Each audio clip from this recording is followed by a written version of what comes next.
Hi, this is Chico Resch.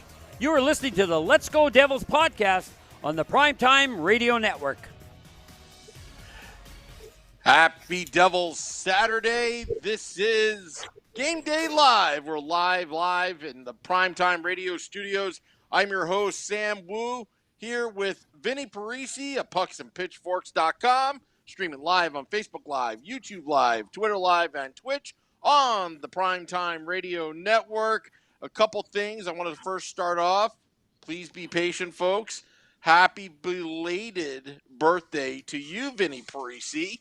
I wanted to tell you the other day in person, but I figured you better be patient.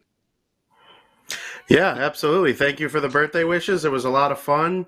Had a couple days to kind of just collect myself and stay off Twitter for a little bit, and it was nice. So now I'm back and I'm ready to go. Hopefully the Devils are able to give me a nice little birthday present by getting back out there after a tough game against Nashville and get a win against those New York Islanders who have yet to win in that building. I know everyone says, oh, you're going to jinx it.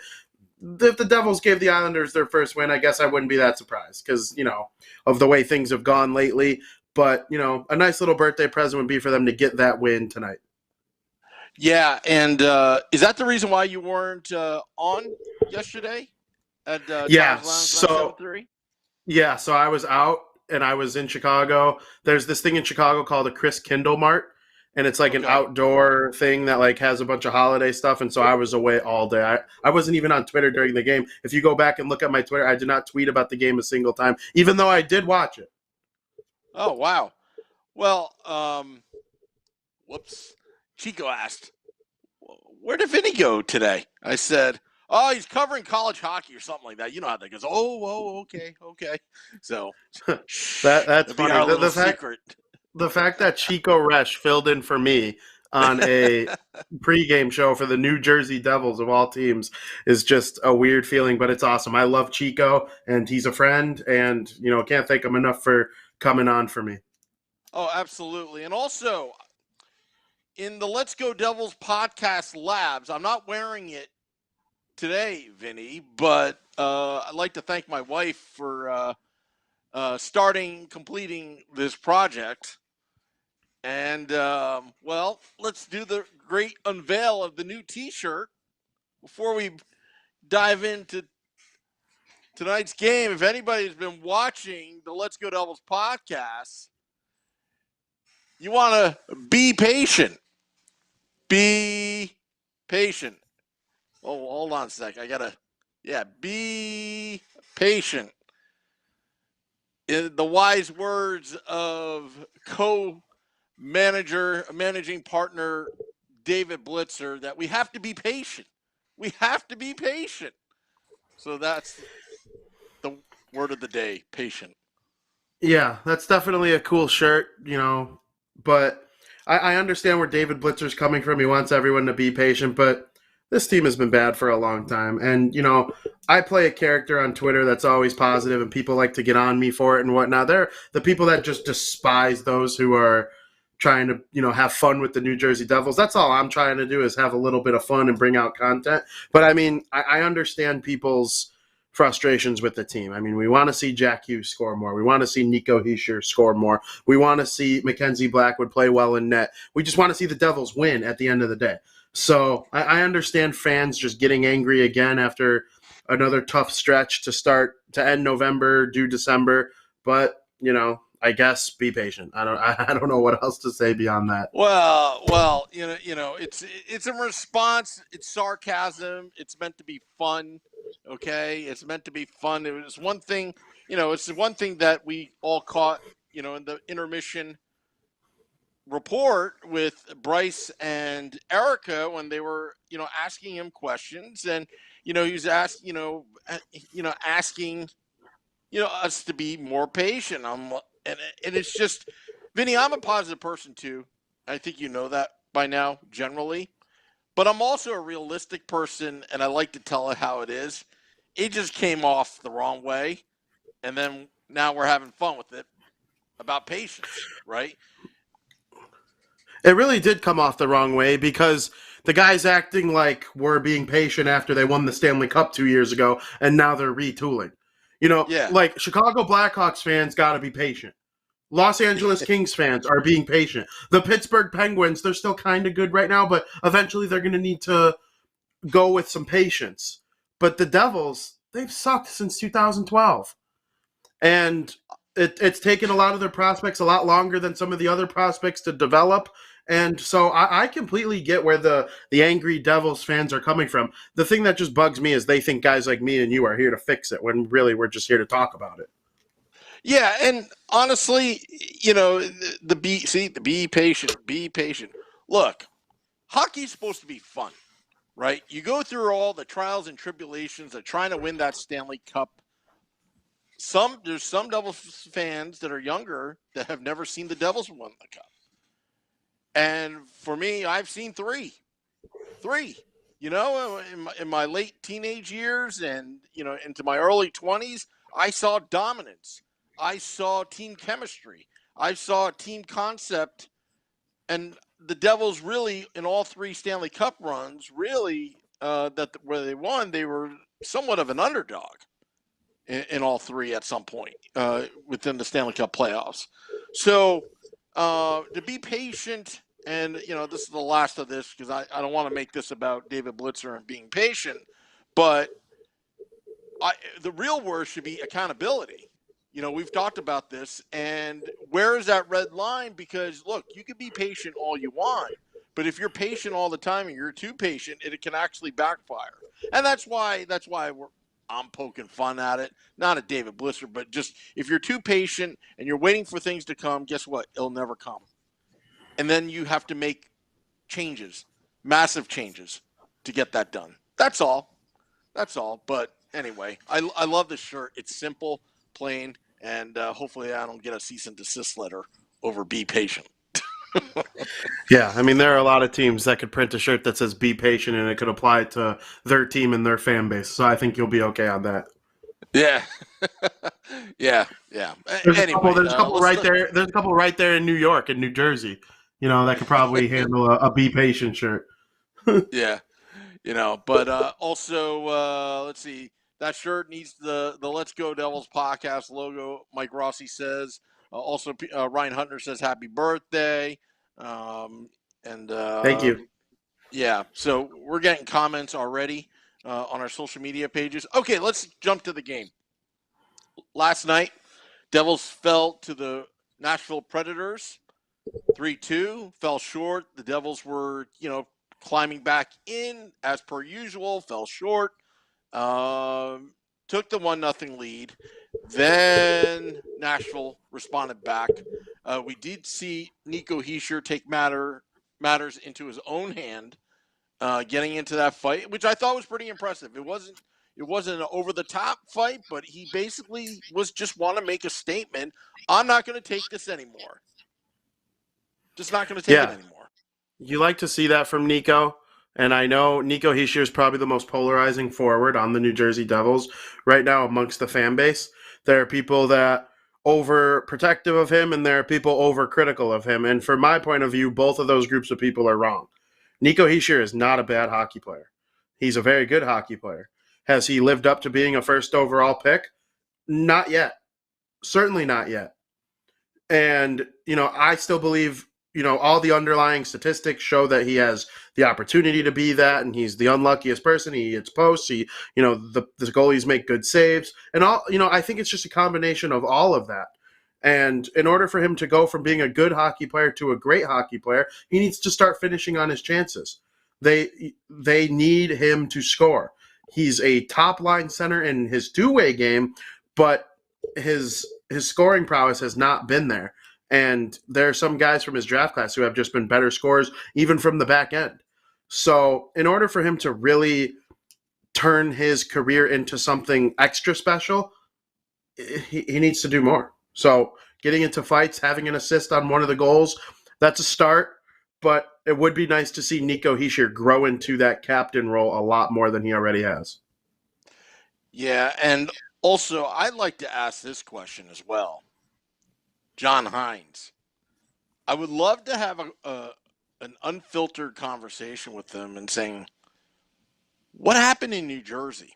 Because it seems like talent's not the issue. It seems like anybody that leaves New Jersey is doing pretty well with their respective teams. And John Hines was there for a while. He was probably one of the longest tenure coaches in Devils history, believe it or not. And now he's with the Nashville Predators, and all I see is stuff that we've been preaching about the entire time. And then I thought to myself, well, how come John Hines couldn't do that in New Jersey? The team being physical, the team dominating, the team, had a good balance where they can roll four lines consistently. And when he was with the Devils, it just seemed the line changes were going so often. And I wonder, does analytics have anything to do with this? Yeah, I wonder too. It's certainly possible. There are a lot of teams that use it. There are some teams that use it more than others. Tampa Bay uses it a lot, and we know how good they are. But, the Devils, for whatever reason, can't beat Nashville. I mean, we're how many years removed from the last time the Devils beat the Nashville Predators? So it's a little bit of a lot of things, I think, contributing to that. But you're right. Peter DeBoer, he got fired. He took San Jose to the Stanley Cup final. Now he's the coach of Vegas, and they're one of the best teams in the league. And, he could get that Stanley Cup with them for all we know. And, John Hines is there in Nashville. He was on the hot seat, a lot of people forget, about halfway through last season. The Predators were starting off real slow. It was time to move on from Pekka Rinne to UC Saros, but it's how hard it is to make a transition like that. We saw that in New Jersey between Martin Brodeur and Corey Schneider. We all know who should have started more that season, but it's hard to move on from a guy like that. And I'm not comparing Pekka Rinne to Brodeur, even though they're both all-time great goalies, but it's the same type of thing. And then Nashville, towards the end of last year, really started to go on that run, and they ended up squeaking into the playoffs. So Nashville is just a good quality organization, and they do things the right way, and they always have. So it shouldn't be too surprising to see John Hines over there having success. For the last 15 years, for the last 11 or 12 years, the Devils have been kind of bad. They've been a somewhat poorly run organization. They treat everyone well, and people like playing there in terms of that. But when I say poorly run, I'm talking in terms of doing what needs to be done in order to win hockey games. Alain Nasreddine and Mark Recchi have done a terrible job. I'm not a fan of the things that they've done with their power play and the penalty kill and the way the defensemen. I mean, Lindy Ruff is okay, but they could even probably use a change from him.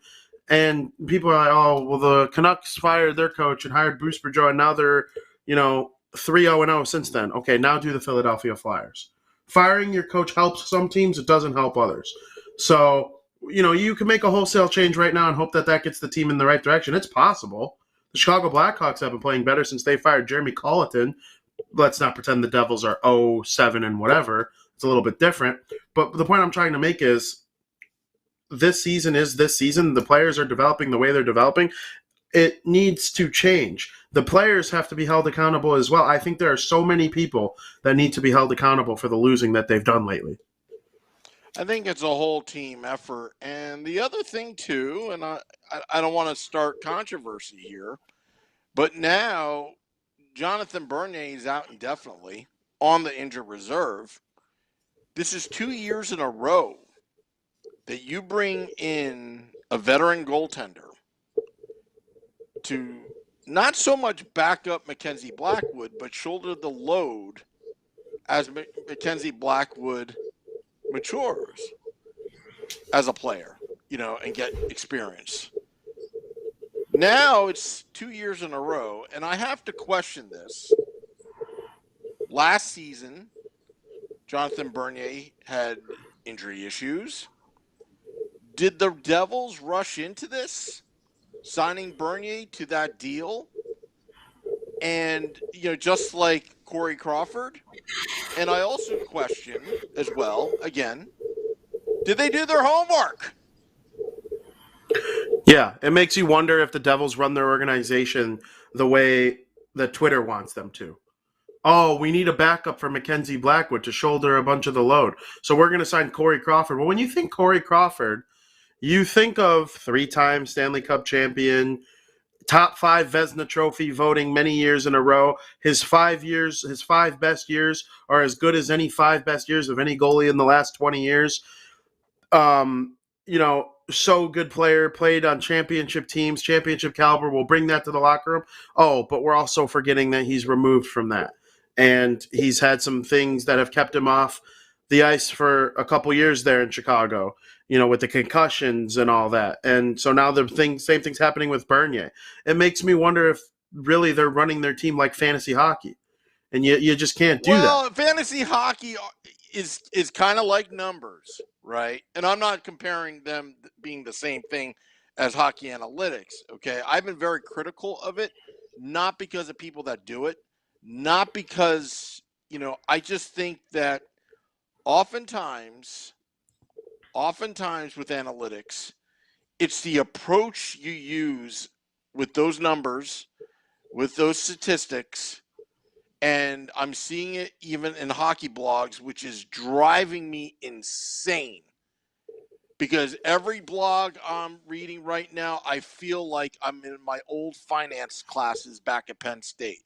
Like, I feel like the human element has been discounted for numbers.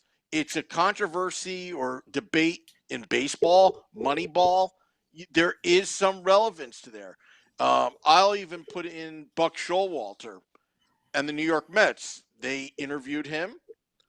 The knock on him around the industry is he's not an analytics guy. He's old school. But really, I think the knock on Buck Showalter, which I think is wrong, is he asks questions about the numbers to verify where it's coming from, and he's never questioning the integrity of the person that's doing it. He's always wondering what these numbers mean and where is it coming from, so he can verify it to put it into practice. I think that's great. He's actually attuned to analytics. And I think often two times I read these blogs, I read, I think Evolving Wild, all these, there's another, the Vision, I forgot, Hockey Vision, I forgot they do a great job collecting data and digressing it. But I want to see more debate about these numbers because sometimes the numbers lie. And that's where the human element judgment call comes in. And maybe that's what the Devils' problem could be. I don't know. I'm not in the scouting room or whatever, but there's a disconnect there because I know the Devils are very heavy in analytics. I agree with you. And all the analytics say that Nico Hischier should be a 100-point guy in short order. And guess what? He's not going to be a 100-point guy. He might not even come close. So I'm with you on that. You got to use it, but I'm not saying Nico's a bad player. See, that's the thing that divides the fan base and analytics people and non-analytics people so much, because you think that if you say one thing, you mean the exact opposite of what their point is instead of meeting in the middle. And so I like your point about baseball.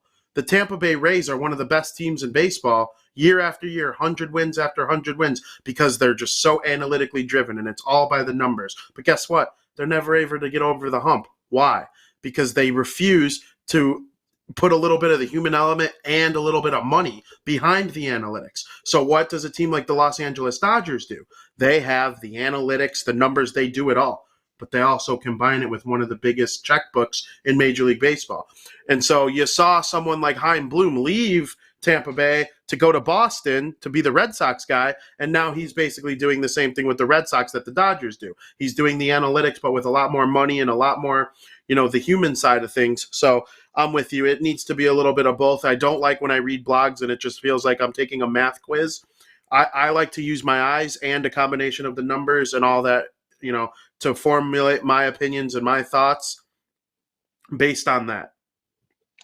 Yeah, and I'll give you another example, and I'll be careful how I say this because I don't want it to come off as being a jerk.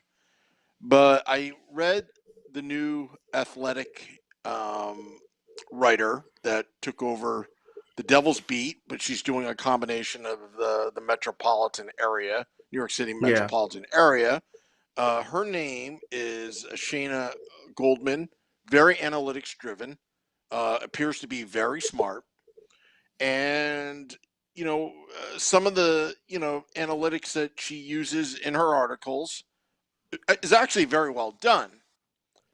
But some of the stuff I've seen, not from her specifically, but the power play, right?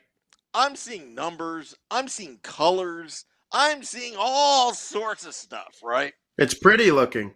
Yeah. And the stuff is like, what does this mean, right? It's data collection. But here's my human element, and I'm going to rip off some of the ideas of Nick Villano, pucksandpitchforks.com editor-in-chief. Pucks and Pitchforks Twitter account tweeted, "Why on 5-on-5 the Devils are moving, looking good, with so much speed, and then suddenly when it's a 5-on-4 and it's a power play, suddenly everyone stops." Yeah. Hey, That maybe that's a problem, and numbers don't tell you that. They just tell you you're not getting chances here, or where the shots are coming from. And again, and I think that's the human element and the judgment calls is what makes a team great or a team that's struggling. and Do you agree with I that? think yes, I do, and I think your support is proven right when you think of someone like Mark Recchi who's running the power play, right? Mark Recchi, New Jersey Devils fans despise this guy. I Not mean, me. they want him gone faster than you can Not me. say your name. Okay, not you, not necessarily me either. But I will say this: the Devils' power play has been bad. It's been atrocious, and Mark Recchi is in charge of the power play, right? So sometimes when things go south, right or wrong, the coach always takes the heat. That's the way sports work. It's Yep. always been the way it is, and like I said, whether it's right or wrong, the Devils may have put him in that spot because guess what? Everywhere Mark Recchi's gone, every power play he's ever touched as a player or a coach, they turn to gold. He came up with the Bergeron bump. I mean, come on, Boston's power play has been using that technique for years, and nobody can stop it. Because Brad Marchand will shoot from the right side, Bergeron's in the middle, but Bergeron's a shoot threat, a bump threat, and a pass threat. And then there's Pasternak over on the wing, who has one of the best shots of all, or in the league right now. McAvoy is controlling things at the top of the circle. That used to be Krug before him. So, Mark Recchi has really implemented a lot of things in a lot of different places. Pittsburgh, when Crosby and Malkin were in their prime, those guys were so sweet. And he was a player there, too, so he knows. He scored a lot of goals in the league. He knows how a power play is successful. But for some reason, I get the feeling that the powers that be at the New Jersey Devils keep Mark Recchi from fully unleashing this thing the way that it could be. Because guess what? Like you said, they have awesome talent there. Nico Hischier could be a bumper in the middle of the slot. I don't care what anybody says. I don't care his lack of production offensively. He can make those passes. He could bump the puck.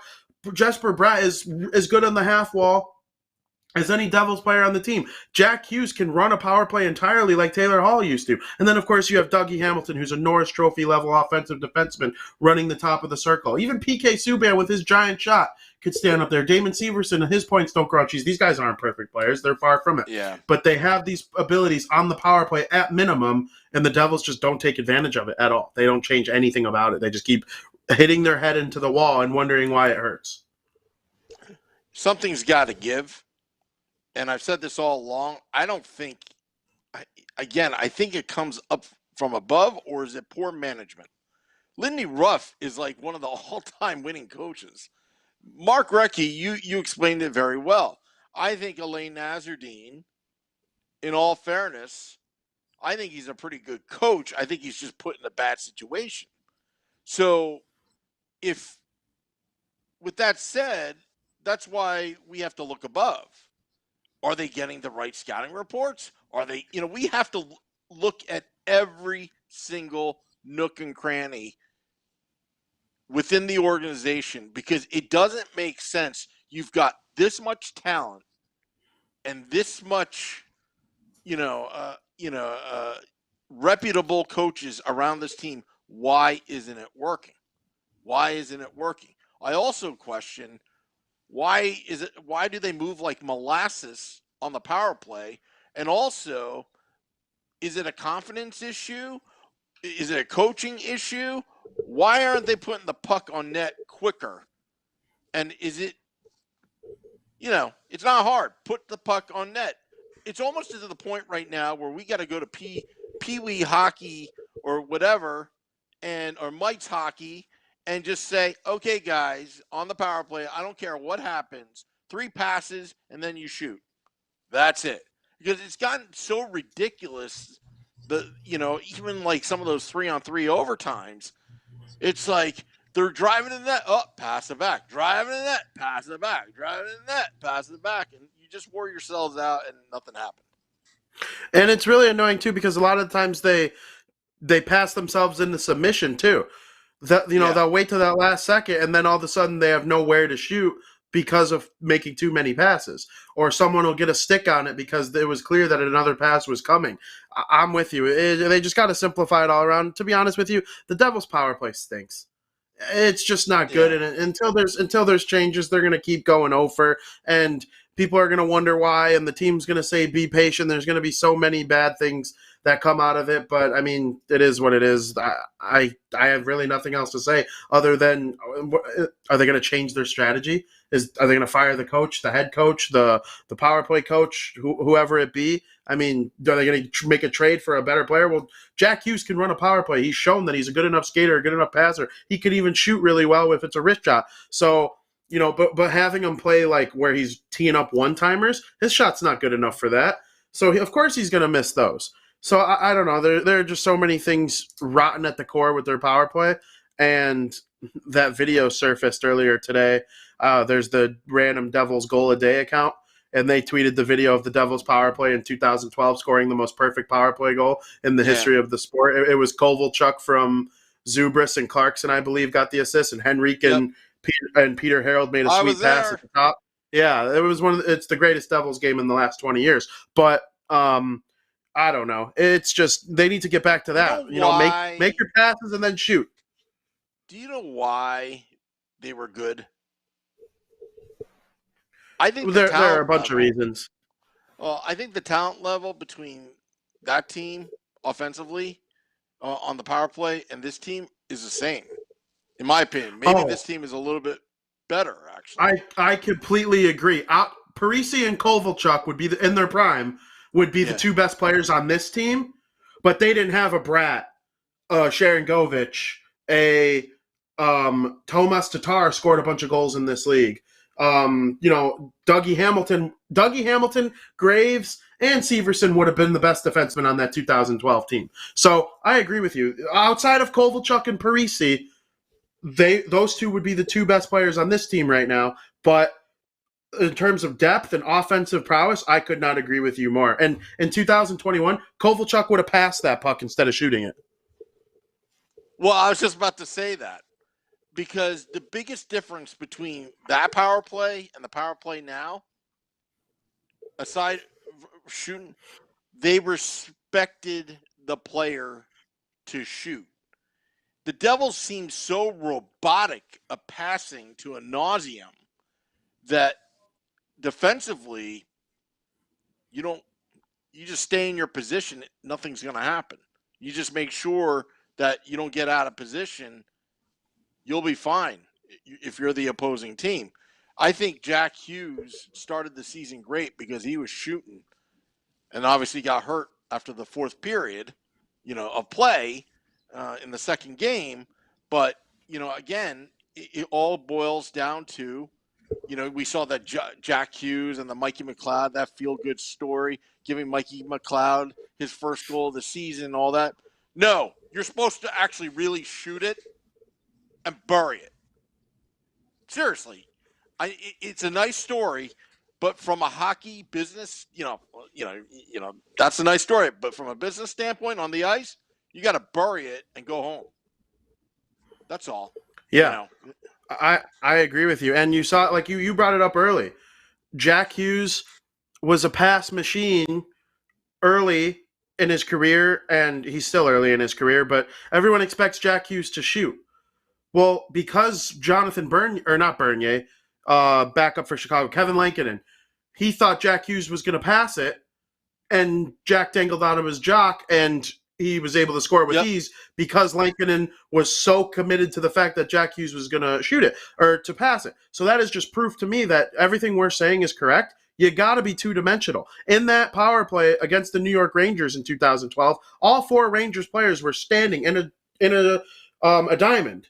Well, when you're that good of a pass threat and you're that good of a shooting threat, the Rangers are not going to be able to defend that. But in 2021, if the Rangers tried to kill that power play right now with the guys in the diamond the way that they were back then, they would be able to make the stop because they're just going to keep passing it too much, and eventually they're going to get the puck and clear it. Yeah. Stop playing the perimeter game. Get the puck on net. Don't wait for the perfect shot or pass. And again, this is where you got to do the dirty work. Get to the net. Get to the net and move. Goalies, and I know Shorts Guy would agree with me, goalies, to drive them nuts is to really make their mind multitask. If you're just standing around stationary and pass,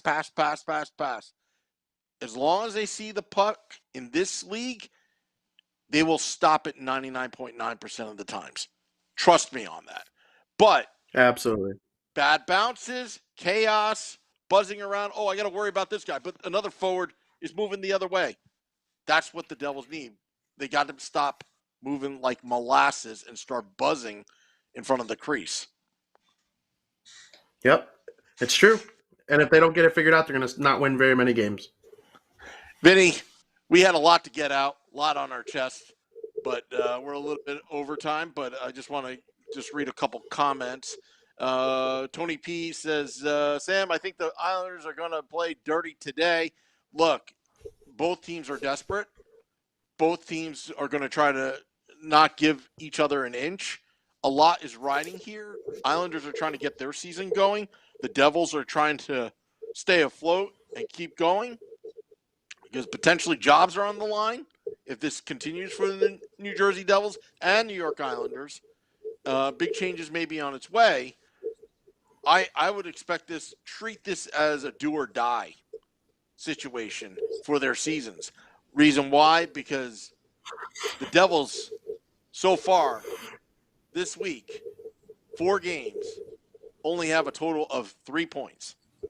If they lose tonight, you're talking about 4 games, 8 points, and only getting 3 points out of it.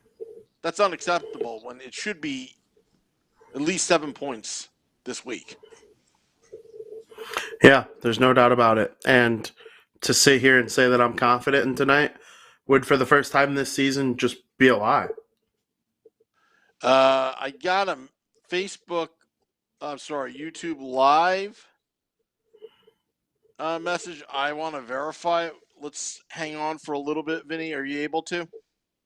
Yeah. Something just came over the wire. I want to verify this. The source. We're checking Twitter. Are we talking about Nico Hischier and Ryan Graves?